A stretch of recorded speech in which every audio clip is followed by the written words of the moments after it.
तो भारतीय जनता पार्टी का मैनिफेस्टो जारी हो चुका है, जिसको लेकर बीजेपी मोदी की गारंटी बता रही है। पार्टी के मैनिफेस्टो को लेकर हमारे संवाददाता दीपक चौबे ने केंद्रीय मंत्री अनुराग ठाकुर से एक्सक्लूसिव बात की है। सुनिए। हमारे साथ बात करने के लिए केंद्रीय मंत्री अनुराग ठाकुर जी है।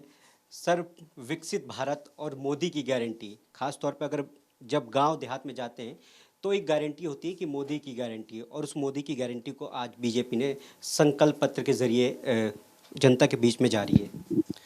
रघुकुल रीत सदा चली आई, प्राण जाए पर वचन न जाए।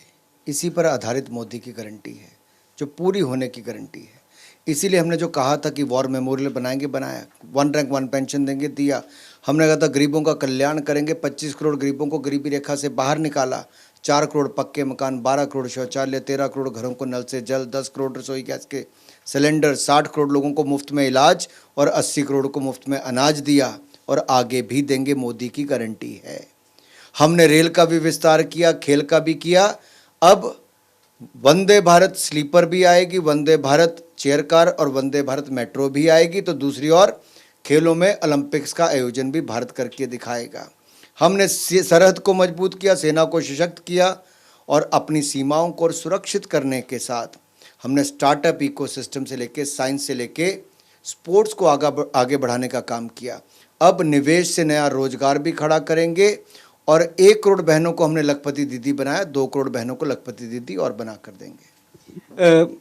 विपक्ष जो है कुछ भी काम करिए तो उसमें कहीं ना कहीं कमियां तो ज़रूरी निकालता है। अब कांग्रेस कह रही है कि पुराने ही 10 साल के जो वादे हैं वो पूरे नहीं कर पा रही है, और अगर रोजगार की बात की जाए या महंगाई की बात की जाए, गरीबों की बात की जाए, उस पर बात नहीं कर रही है।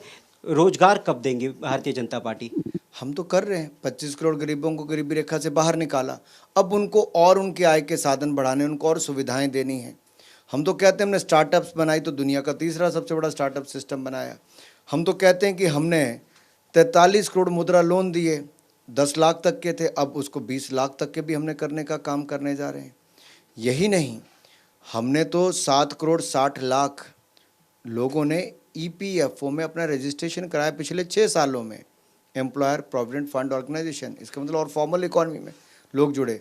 30 करोड़ लोगों को हमने श्रम कार्ड दिया, अब और को देने वाले हैं। ये हमने किया। हमने डिजिटल सोशल पब्लिक इंफ्रास्ट्रक्चर खड़ा किया, अब आगे और करने वाले हैं। हम तो अपनी उपलब्धि गिना रहे हैं, पर कांग्रेस क्या कहती है? न्यूक्लियर वेपन, परमाणु हथियार को ख़त्म कर दो। अरे भाई, ये विदेशी ताकतों का हाथ कांग्रेस के एजेंडे में आ गया। क्या परमाणु हथियार को ख़त्म कर दें? क्या देश को असुरक्षित कर दें? क्या देश को कमज़ोर कर दें, जैसे कांग्रेस ने नेहरू जी के समय से लेके अब तक किया है? हज़ारों किलोमीटर भारत की सीमा चीन ने कब्जा कर ली नेहरू जी के समय। पाक ऑक्युपाइड कश्मीर, ये इनके समय बन गया, कांग्रेस के समय। कच्चा थी वो आइलैंड, ये कांग्रेस ने दे दिया। तो कांग्रेस क्या क्या लुटाएगी देश का? किसके लिए कांग्रेस काम करती है? विदेशियों के लिए कि भारतीयों के लिए? एक आखिरी सवाल सर, G20 हुआ, पूरे वर्ल्ड ने देखा। अब जो मोदी की गारंटी, जो संकल्प पत्र है, उसमें लिखा गया है कि 2036 ओलंपिक, और ख़ास तौर पर क्योंकि आपका मंत्रालय और जिस तरीके से आपका मंत्रालय काम कर रहा है वो ज़मीन पे दिखता है। लोग कहते हैं कि हम खेल मंत्रालय आज के टाइम पे सबसे ज़्यादा काम कर रहा है। तो 2036 को लेकर क्योंकि एक तरीके से पूरा विश्व भारत की तरफ देखेगा, तो क्या तैयारी है? इतना कहूँगा, मोदी सरकार के हर डिपार्टमेंट में हर मंत्री अपनी पूरी ताकत से काम करता है। और ये भारत ने जब G20 का सफल आयोजन किया, तो अब आगे है।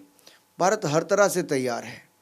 हम 11 लाख करोड़ रुपए से ज़्यादा खर्च इस बार करने जा रहे हैं अपने आधारभूत ढांचे पे, और आने वाले 3 सालों में हम तीसरी बड़ी अर्थव्यवस्था बन जाएंगे। हम दुनिया का सबसे बड़ा युवा देश है, युवा आबादी के देश है। सबसे ज़्यादा इंटरनेट कनेक्शन, स्मार्टफोन हमारे पास है, और खेल कूद का विस्तार भी हमारे यहाँ बहुत तेज़ी के साथ हो रहा है। इसलिए हम हैं तैयार 2036 में ओलंपिक्स के आयोजन के लिए। तो 2036 के ओलंपिक के लिए तैयार हैं, और जो मोदी जी कहते हैं वो करते हैं। कैमरामैन योगेंद्र के साथ दीपक चौबे, जनतंत्र टीवी, दिल्ली।